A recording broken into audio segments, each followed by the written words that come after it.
Well, in the area of crime, I think it's important for people to realize everyone has a right, if they are a productive citizen, to be able to live, to work in a safe environment.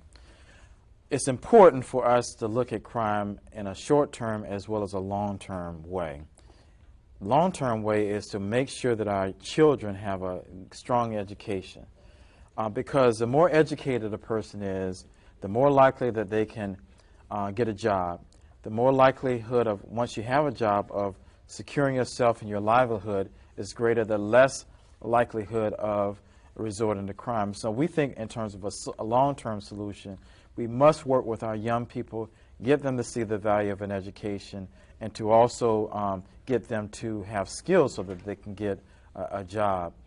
In terms of some immediate things, we have to make sure that our police department has the funding to be able to be present and be visible. We want to make sure that our police department not only has equipment to drive around in cars, but also the numbers to be able to have what we call foot control. So those are more immediate things. And then also what we're beginning to do is be very aggressive in terms of young people when they when they're supposed to be in school, we call them truants. Okay. And if a person is not in school and they're supposed to be in school, we have our police department to pick those people up and call their parents and say, little Johnny is supposed to be in school, but he is not in school. Or little Sally is supposed to be in school and she's not in school. Checks and and balances. so it's check and balances. So we work with our schools and those kids who are not in school and supposed to be in school, and they're walking around idle hands, doing things that are mischievous. We pick them up and we call their parents. Oh, that's great. Actually, that leads me to the next question on the area of education. You are school at Morehouse College, and alumni, and you did a great job by promoting and profiling the qualities of Morehouse College. With this kind of system that you put together, and now edifying and also lifting the image of the historical black colleges and also Morehouse College inclusive. The African nations are looking forward to the derivation of bringing students, foreign students, to study here. And they are trying to create the sixth region of Africa, which is the diaspora, thereby now turning the tide to provide the brain gain instead of brain drain. People that graduate here will now go elsewhere to work.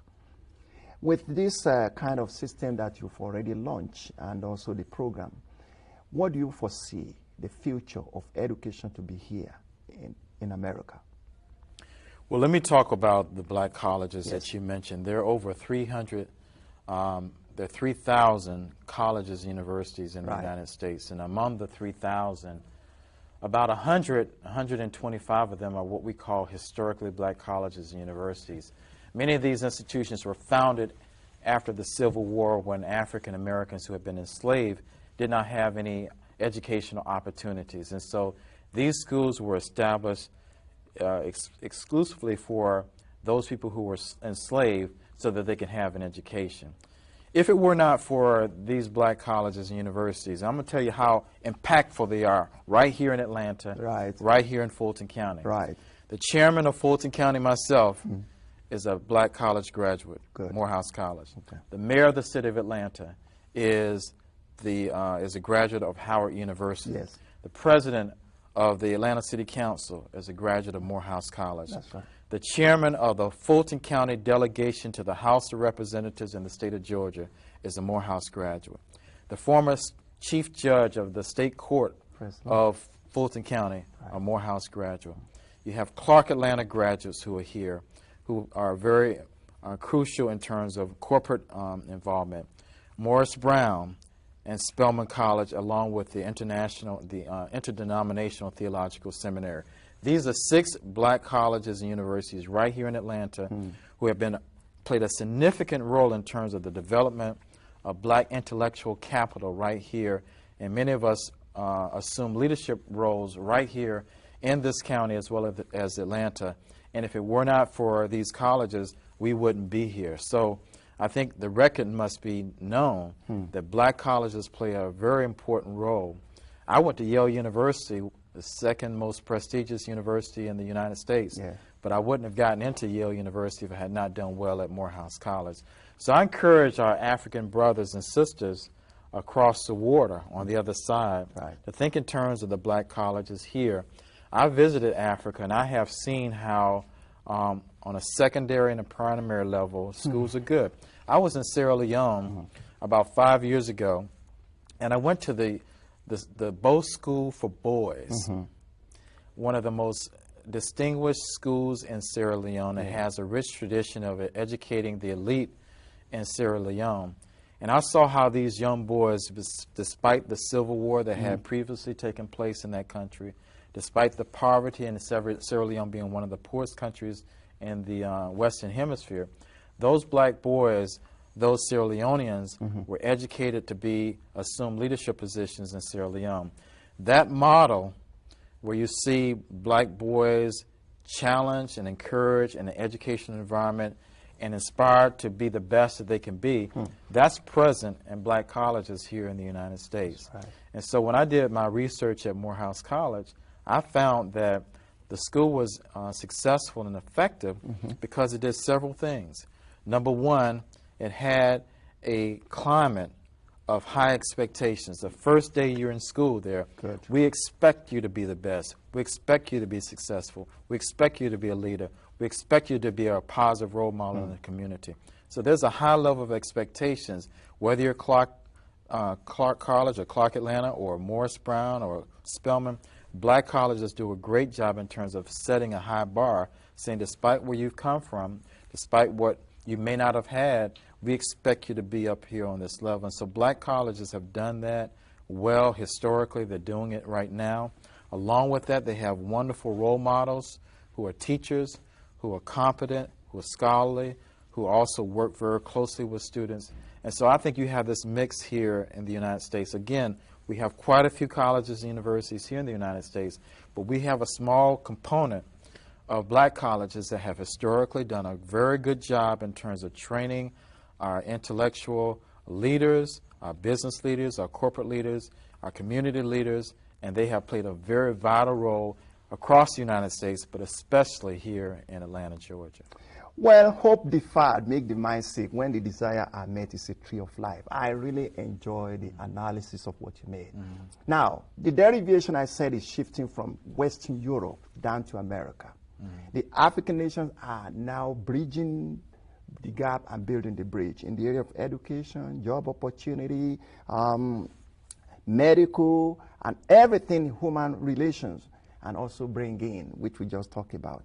Now, the African Union were here in 2007, and they said, creating the 6th region of Africa, Atlanta will be the epicenter. This is where the wind is blowing. Now, one of the major things they're trying to do is to focus attention that come to United States, Atlanta will be the gateway, and they are coming again in February. Coming in February, the Jinping, the chairperson of the African Union, will be here at Morehouse College. And we said people like you, a leader, to play a significant role, that here is the center of the African initiative. What will be your role to bridge the gap and build the bridge between the indigenous, the intimate, and the distant Africans? Well, number one, I'll be a champion. I certainly recognize the value and the importance of Africa. I certainly recognize that I'm of African descent. I've traveled to Africa quite a few times, to West Africa as well as South Africa, so I'll be a champion. Number two, I think it's important for people to realize the importance of Atlanta in relation to the United States, but also in relation to Africa. Good. Atlanta has, since early 1970s, has had strong black political leadership. And so what has strong black political leadership done here in Atlanta? It has provided people with the opportunity to acquire wealth through business opportunities with government, municipal government, county government. We've also had the opportunity to support our educational system here. So we have some strong black political clout and economic clout here in this city and in this county. If you go across the United States, you don't see this to the extent that you see right here. There's also a sense of consciousness here of people of color, African Americans especially, who recognize and see the importance of Africa. Delta Airlines also is important in terms of you can fly from here directly to Accra, Ghana. You can fly to Dakar, Senegal.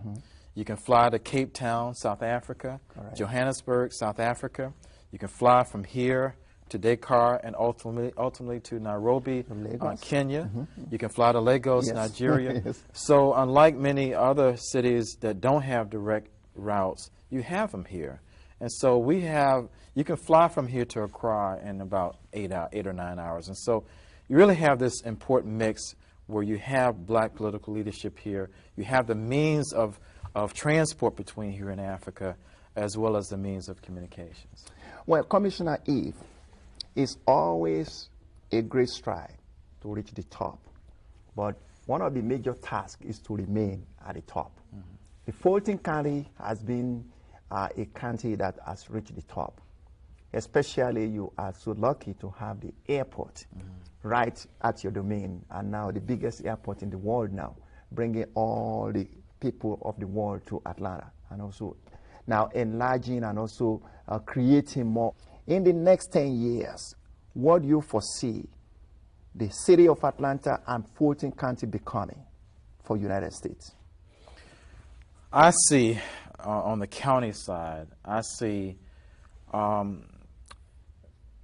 county being a laboratory where you can see success and you can see a model of a success that's taken place here in terms of economic development, in terms of wealth creation, in terms of also in terms of health. We have many resources here in Fulton County. The county has public health departments. We have the CDC, the Centers for Disease Control. Correct. On the negative side, in Fulton County, we have one of the highest rates of HIV/AIDS. Okay. But we have the opportunity in partnership with places like the CDC, support from the federal government, of figuring out how we can minimize the occurrences of HIV/AIDS. We also can reach out to our brothers and sisters in South Africa. I believe that there's some cutting-edge things that are happening there in terms of prevention and treatment. And why not figure out a way how we can have some sort of information sharing going on between the two of us. So I see Fulton County, I see the city of Atlanta as being able to provide what I call best practices of what good black political leadership can achieve in terms of sustainable, strong communities within our jurisdictions. I see the three components in you. You are a visionary, you are a realist, and you are an idealist. How will you describe life to young folks over there who are watching this show, and what message do you have for them? I think that the message that I have for young people is that you should never limit yourself, reach for the stars. If you pursue anything, don't deny yourself an opportunity. You let somebody else deny the opportunity for yourself, but you should go for it, and you never can tell. And with effort, preparation, and prayer, you can be successful. The best is yet to come. Commissioner Eaves, it's my pleasure to have you on this show. Yes, I enjoyed it. I really enjoy you. What is your parting word to the people overseas? Well, thanks so much, and I certainly recognize the value of Africa. I've been there many times before, and I look forward to going back again. Thank you very much. Until I see you again next week, keep on watching and keep on telling us. CAU Television is the in the city of Atlanta. Thank you. All right, it's great. Thanks, Chief. Really good. I really appreciate it.